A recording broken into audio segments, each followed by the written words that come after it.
Hey everyone, welcome to the next part of my in-depth review of the new Eldar Craftworlds Codex, which came out today. As always, my name is Jay. In this video, I'll be going over the fast attack choices and the formations that are associated with the fast attack choices. So far, the fast attacks, just to sum it up once again, pretty much everything kind of stayed the same and got tweaked to be slightly better. A couple things got slightly cheaper. Basically, that's it. Nothing got more expensive. Good stuff. If you like the fast attacks before, you'll still love them today. So start off with the Swooping Hawks. The Swooping Hawks are 80 points for 5 Swooping Hawks. They are the same cost as they were before.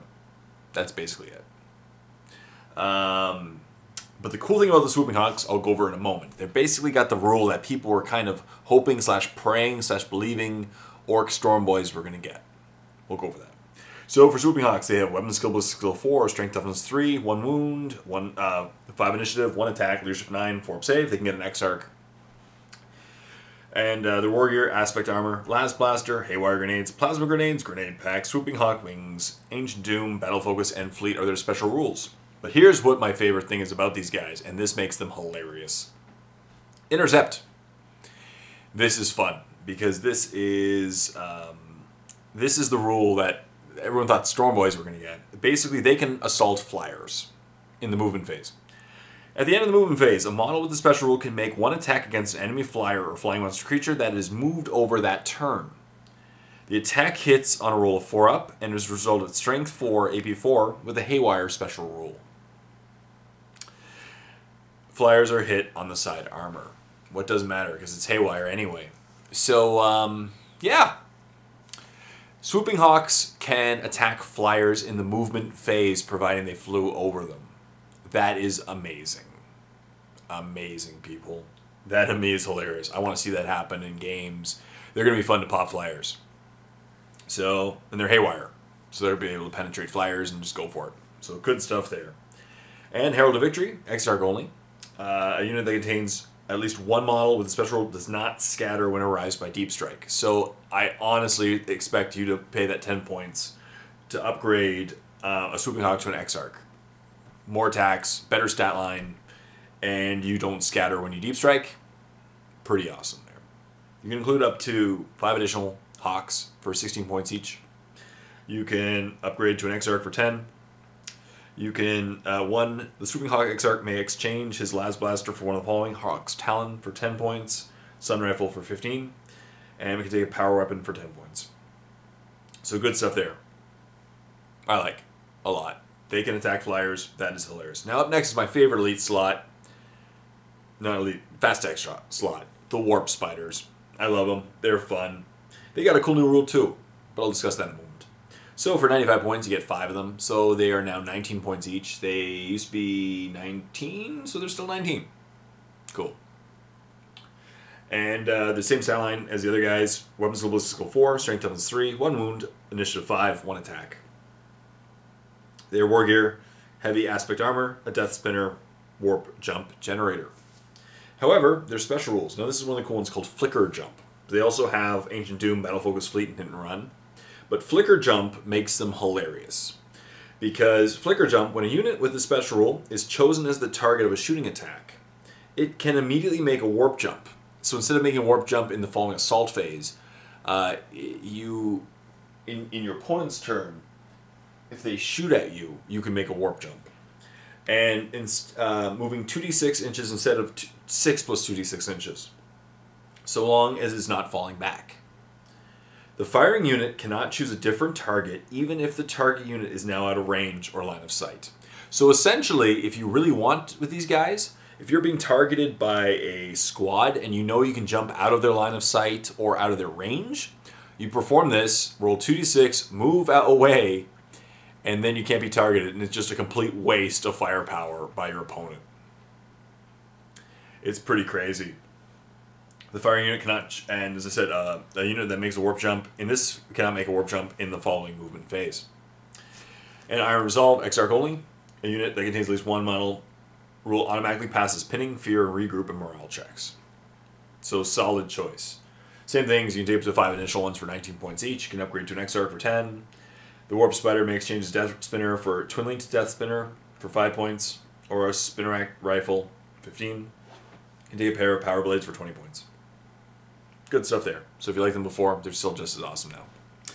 Up next, the Shining Spears. And they're on bikes, so you know that they're going to get good because the new kits and stuff. Shining Spears, they stay the same cost, 25 points each. So for 75 points, you get 3 of them.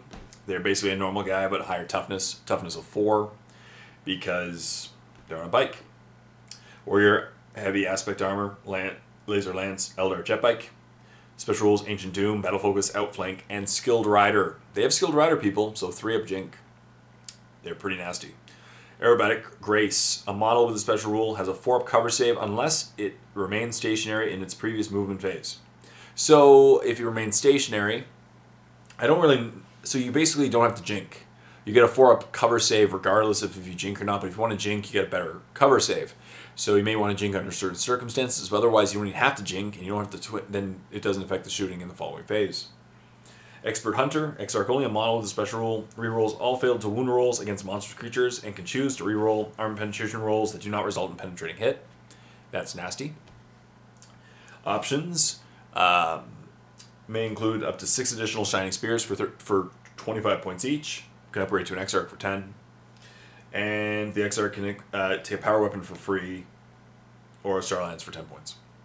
Good stuff. Up next, the Crimson Hunter. Crimson Hunter, a flyer. And flyer got cheaper, actually. It's now, sorry, just double checking. Crimson Hunter, yeah, it went down 20 points. It used to be 150 or 160, now it's down to 140. So 10 or 20 point decrease. And yeah, so it's a vehicle, it's a flyer, of course, and there's a Crimson Hunter Exarch, which has a better ballistic skill. But it's a ballistic skill 4, typically, front armor 10 around, 3 hull points. And it is a flyer. Its warrior has 2 bright lances and a pulse laser. Special rules, it has vector dancer, precision shots for the Exarch only. And Sky Hunter, when shooting a vehicle with the flyer type, a model with the special rule rerolls armor penetration rolls that do not cause a glancing or penetrating hit. So great at taking out other flyers. And if it is an Exarch, the model makes precision shots on a 5-up rather than a 6-up. Crimson Hunter. 1 Crimson Hunter per detachment may be upgraded to a Crimson Hunter Exarch for 20 points, and can replace both of its bright lances for star cannons for free, if it is an Exarch. So, awesome stuff there. Nothing wrong with that at all. Got cheaper, just as good, yeah. Viper Squadrons also went down in cost. They're now 40 points per model, and they used to be 50, so they went down by 10 points each. Yeah. They're armor 10 around, 2 hull points each, ballistic skill 4. They have a shuriken cannon and twin-linked shuriken catapult, which still have blade storm. Options may include up to 5 additional Vipers for 40 points a model. Any Viper can exchange a shuriken cannon for one of the following: Star Cannon for 5 points, Bright Lance for 10, Scatter Laser for 10, Eldar Missile Launcher for 15. Any Viper may exchange its twin-linked shuriken catapult for a shuriken cannon for 10 points. And any Viper may take Eldar's weapons from the Eldar weapon list. So they got cheaper. Yeah, I wouldn't take the Scatter Laser anymore, but anything shuriken is just as awesome as it was before. And the Hemlock Wraith Fighter. The Hemlock Wraith Fighter is it's a flyer as well. Let me see. Did I pass the? Oh, I should probably go over the one as well that I missed. But before the Hemlock Wraith Fighter, let me of course cover the dedicated transport that everyone's been wondering about, is the Wave Serpent. The Wave Serpent is a fast attack. It's a dedicated transport as well, but it's a Wave Serpent, and it's a fast attack. Sorry, it's 12 around still, ballistic skill 4, 3 hull points, and it is a fast tank heavy skimmer. Fast tank skimmer transport. You get twin-linked shuriken cannon, twin-linked shuriken catapult, twin-linked shuriken catapult. Yeah. And a Serpent Shield, but the Serpent Shield got nerfed. Now it's at 110 points, so it got cheaper. It used to be 115, so it got 5 points cheaper. But it did get nerfed, because seriously, that shield was the most annoying thing. Serpent Shields were so overpowered. And they've kind of dropped it down a bit, so that it's not as crazy. And basically, the way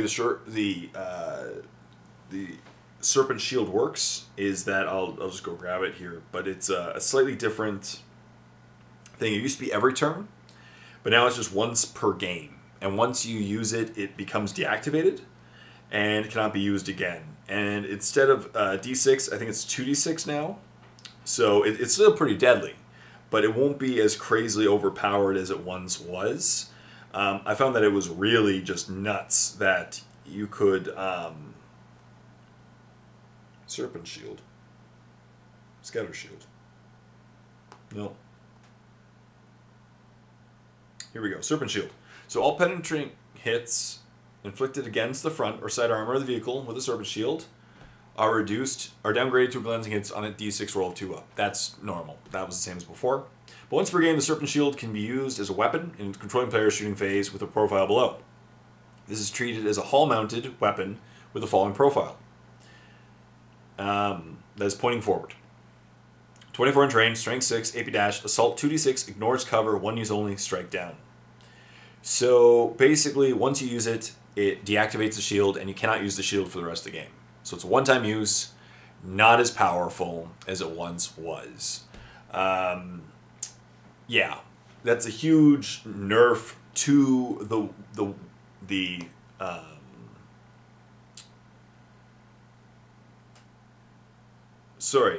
to the Wave Serpent, but it's still going to be a dedicated. It's still going to be a dedicated transport, and to go to dedicated transport, it's the only dedicated transport. So people are going to take tons of them, but that is a hit to them. And also the fact that scatter lasers as well lost laser lock. It really will prevent some of the shooting, and this will in a way quiet down the spamming of Wave Serpents, but they're still going to be a pretty popular vehicle, I think. They just won't be as amazing as they once were, but they're still pretty good. As I said, they're still pretty good. So that's pretty cool. And the final thing in the fast attack is the Hemlock Wraith Fighter. And it's the other flyer, right? It's the Psychic Flyer. And its war gear is 2 heavy D-size Mind Shock Pod and Spirit Stones. It is a Psychic Pilot Mastery Level 2. I believe it used to be a Mastery Level 1. So it's now a Mastery Level 2. And it's cool. It's 185 points, which same points as before, but now it's a Mastery Level 2. And it can take from the Demonology Sanctic, Runes of Battle, and Telepathy Disciplines. And it has Psychic Pilot, Mastery Level 2, Vector Dancer. So, good stuff there. And that's the fast attacks. So let's go quickly over the formations that involve the fast attacks, because there's not that many. I believe the only one that I went over was Crimson Death. Yeah, Crimson Death is the formation that involves them. For 3 Crimson Hunters, the formation is called Crimson Death. Restriction 1 Crimson Hunter must be upgraded to an Exarch. And you get special rules: Preferred Enemy against Flyers, Monsters, Creatures. Cool. You also get Evasive Maneuvers. All models of formation have a 4-up cover save. No Jink needed. That's really powerful, because a lot of people try to make the Flyers Jink in order to nerf them during the game. If you make a Flyer Jink, it becomes much less effective. But now it has a 4-up just cover save. Pretty good. If a model in this formation chooses to Jink, it can re-roll failed cover saves until the start of its next turn, making it pretty powerful, because then it gets a 4-up cover save, re-rollable. Yeah, that's pretty powerful, people. That's pretty powerful. So, yeah, that's it. So that's the fast attack in a nutshell. So basically, things either stayed the same, got slightly better, or got cheaper, and pretty much better, other than the Wave Serpent, which did get weaker due to the loss of laser lock and the nerfing of the shield. But it's still a pretty solid troop transport. So what do you think? Leave a comment in the comment section down below what you think about the fast attack choices. Do you agree with me? Do you disagree with me? What do you think? I'm very interested in your opinion. So stay tuned for the next part, where I'll be going with the heavy support, the Lords of War, and probably my final thoughts. And until next time, this is Jay saying, happy painting.